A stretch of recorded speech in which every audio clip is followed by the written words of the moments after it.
Frank Dillinger was just a name on a faded RV registration, until police opened the door and stepped into a nightmare. What looked like an ordinary drifter's vehicle turned out to be a mobile prison, hiding years of darkness, pain, and unspeakable secrets. Behind blackout curtains and false walls, Dillinger had constructed a twisted world of captivity, manipulation, and horror. He wasn't just a runaway father. He was a predator hiding in plain sight, haunting highways and small towns while the nation remained unaware. What investigators uncovered would shock even seasoned agents, unraveling one of the most disturbing crime stories ever driven across America's backroads. Baxter County had never seen anything like it, a place where everyone knew each other, where doors were left unlocked and kids played outside until the porch lights flickered on. But all of that changed in the summer of 2021. The first girl to vanish was 14-year-old Katie Simmons. She had gone to visit a friend just a few streets away but never arrived. Her parents assumed she'd lost track of time, but when darkness fell and there was still no sign of her, they called the police. A search was launched.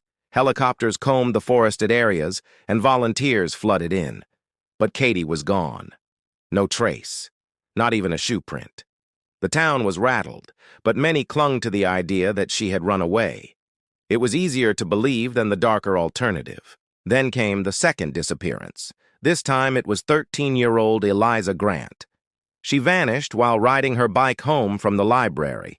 Her backpack was later found near a drainage ditch, but the girl was nowhere to be found. 2 girls missing within 3 weeks. It no longer felt random. Parents began escorting their children everywhere. Curfews were enforced. The local sheriff increased patrols, but fear had already taken root. Rumors spread quickly. Some thought it was human trafficking. Others whispered about cults or someone hiding in the woods. But nothing concrete emerged. Surveillance cameras picked up nothing unusual, and there were no credible witnesses. The girls had simply disappeared, as if the ground had swallowed them whole.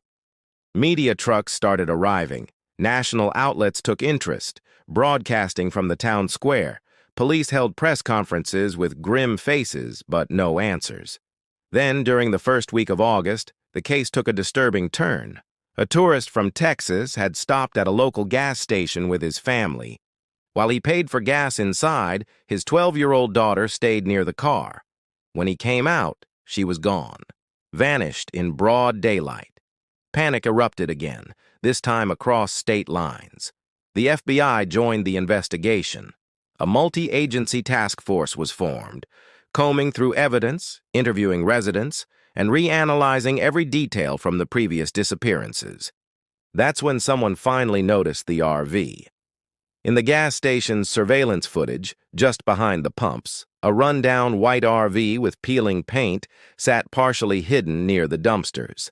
The camera didn't catch anyone getting in or out, but the timestamp aligned perfectly with the moment the tourist's daughter went missing. Officers tried running the plates, but the numbers were unreadable, obscured by a thick layer of grime. Investigators canvassed local businesses and spoke with nearby residents. A few had seen the RV parked at odd hours in different areas around town. Some thought it belonged to a drifter. Others had seen a man fixing a broken tail light but didn't think much of it. No one had called it in. Now it was their only lead, and it was already slipping away. Somewhere out there, that RV was moving, carrying secrets the town wasn't prepared to face. The discovery of the RV marked a turning point in the investigation. Once dismissed as just another vehicle blending into the background of rural America, it now became the center of a rapidly escalating manhunt. Federal agents, local law enforcement, and even volunteers began combing highways and back roads, following up on any sightings. The FBI issued a bulletin urging citizens across several states to be on the lookout for an older white recreational vehicle with tinted windows and no visible license plate. The urgency intensified when analysts noticed a disturbing pattern. Every town where the RV had been spotted had a reported case of a missing girl within the previous 2 years. Then, a breakthrough came from an unlikely source. A hunter from a neighboring county reported a terrible stench while walking near an old dried-up riverbed. He followed the smell and stumbled across the RV, camouflaged behind brush and branches, parked as if someone had been living off the grid. Authorities rushed to the scene and surrounded the area, unsure if the suspect was still inside. After several tense hours, they moved in and found the vehicle empty, its door chained shut from the outside. But what they discovered inside was worse than anything they had anticipated. The RV's interior was a twisted maze of horror. All the windows had been blacked out with layers of duct tape and cardboard. The walls were covered with insulation foam likely to muffle sound. There was a single stained mattress on the floor, surrounded by piles of old clothing, half-eaten food, and garbage. A battery-powered lantern still flickered weakly on a counter. But it was the back of the RV that held the darkest secrets. Investigators noticed that one of the rear walls sounded hollow. After carefully removing a panel, they uncovered a hidden compartment, small, dark, and sealed from the inside with a locking mechanism. Inside were chains bolted to the wall, a bucket, and what looked like insulation pads turned into makeshift bedding. Lying next to the compartment were several videotapes, all marked with dates and initials. A nearby shoebox contained pieces of fabric, friendship bracelets, and even a child's toothbrush, personal items that were quickly identified as belonging to the missing girls. Alongside these, agents discovered a handwritten ledger filled with chilling notes, dates, and coded entries. Each one appeared to document a different victim, listing where they were taken, how long they were kept, and what condition they were in when they disappeared again. The RV was registered to a 49-year-old man named Frank Dillinger. His background raised immediate red flags. Once a long-haul trucker, he had a criminal history involving stalking, domestic violence, and possession of illegal surveillance equipment. His ex-wife had filed multiple restraining orders against him over the years, and he had lost custody of his 3 children. But Dillinger had vanished from public records nearly 2 years earlier. No job, no fixed address, and no digital trail. Now he was no longer just a person of interest. He was the prime suspect in a case that was quickly unfolding into one of the most disturbing crime sprees in recent history. With the identity of Frank Dillinger confirmed, investigators launched a coordinated effort to map out his movements over the past 2 years. Using surveillance footage, receipts, credit card records, and witness testimonies, they began tracing the path of the RV across multiple states. Each new location brought fresh horror. In small towns and forgotten corners of America, the same eerie pattern emerged. Dillinger had parked his RV for short stretches, often near schools, parks, libraries, or remote gas stations. In almost every town, a girl had gone missing shortly after. The logbook found in the RV became a critical piece of the puzzle. Although it was coded, FBI analysts worked around the clock to decipher its meaning.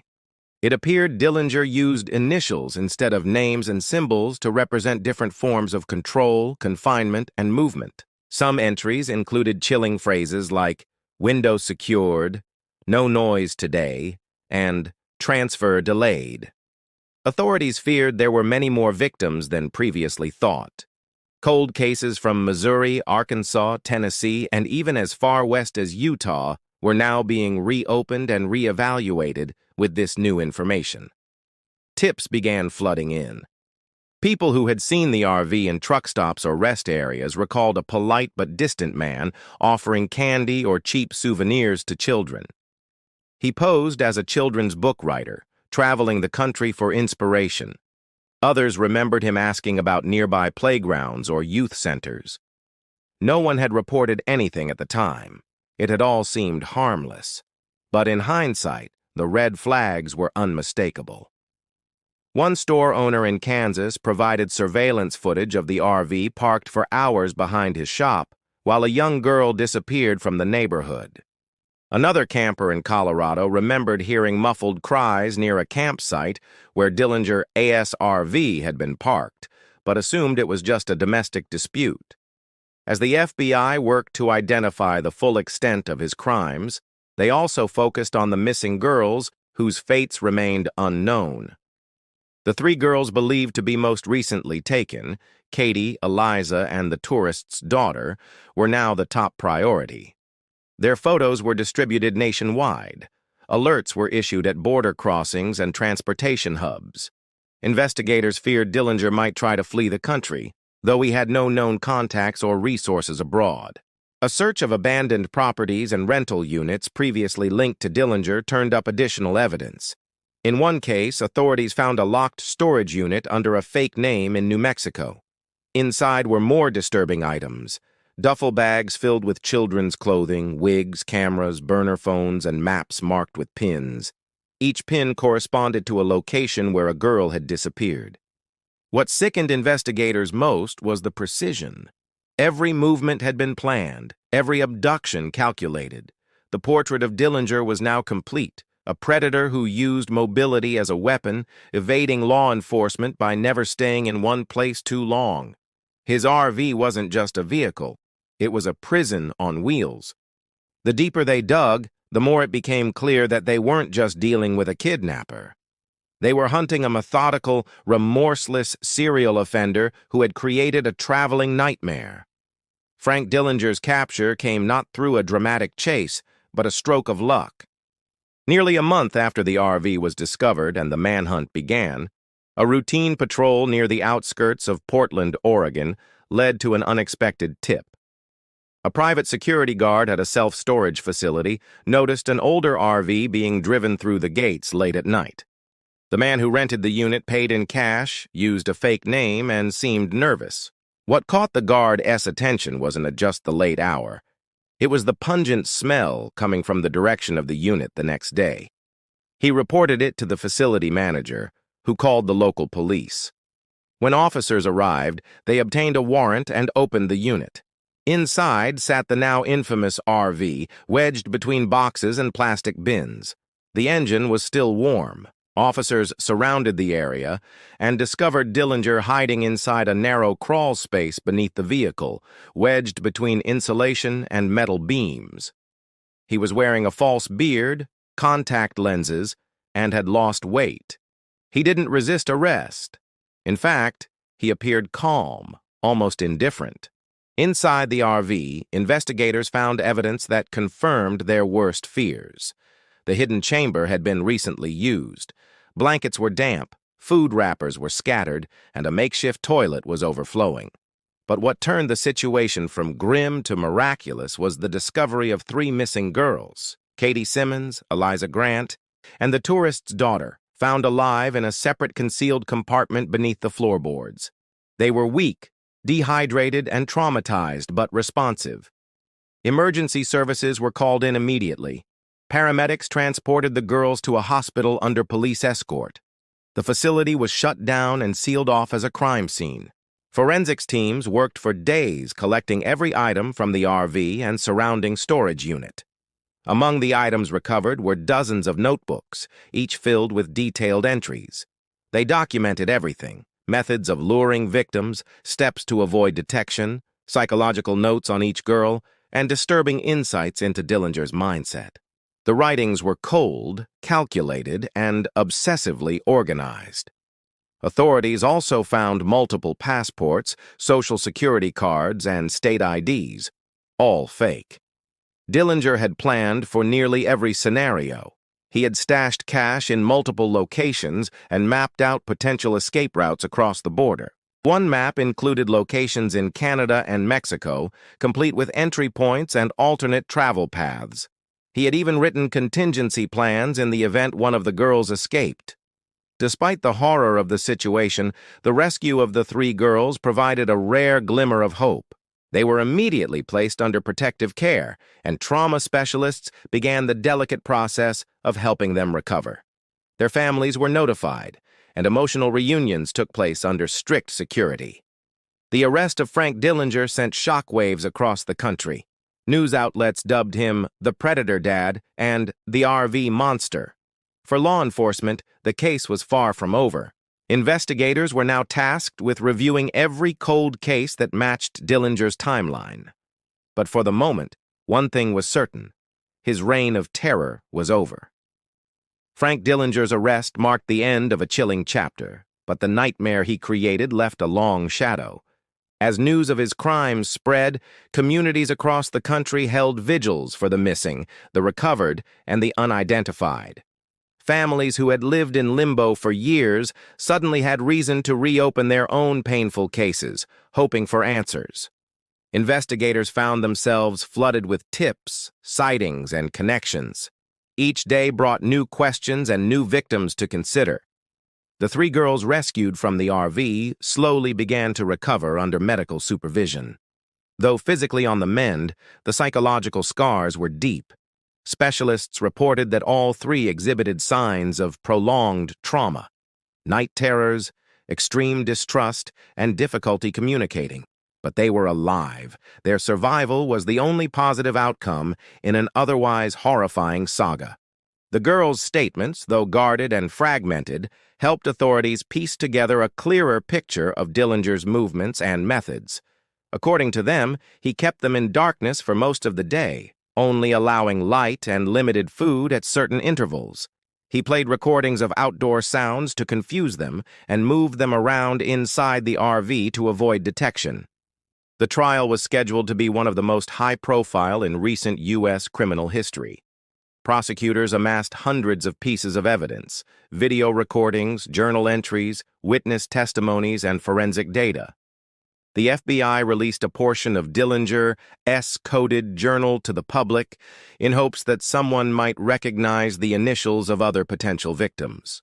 Within days, multiple families came forward with eerily similar stories: girls who had vanished from small towns where the RV had been seen. Some cases went back nearly 10 years. Dillinger's reach, it seemed, was wider than anyone had imagined. But just as preparations for trial began, a shocking twist closed the case forever. On a cold morning in January, Dillinger was found dead in his cell. He had hung himself with a torn bedsheet tied to a vent.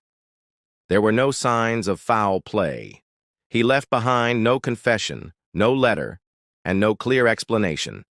His suicide triggered a wave of frustration and outrage. The victims' families had been denied their day in court. Investigators lost the chance to interrogate him further. Many feared the full scope of his crimes would now never be known. Despite his death, the investigation continued. The FBI launched a task force dedicated to uncovering any additional victims. Forensic teams pored over every scrap of evidence, trying to match objects, fabrics, and writings to missing persons cases nationwide. Psychologists studied his writings to understand what drove him. The storage unit, RV, and every known location he visited became active crime scenes, all combed for overlooked clues. In Baxter County, where it all began, life slowly returned to normal, but the innocence was gone. The community remained haunted by what had happened in their quiet town. For many, the image of that RV parked at the edge of the woods would never fade. The memory of the girls taken, and those never found, remained a wound that would never fully heal.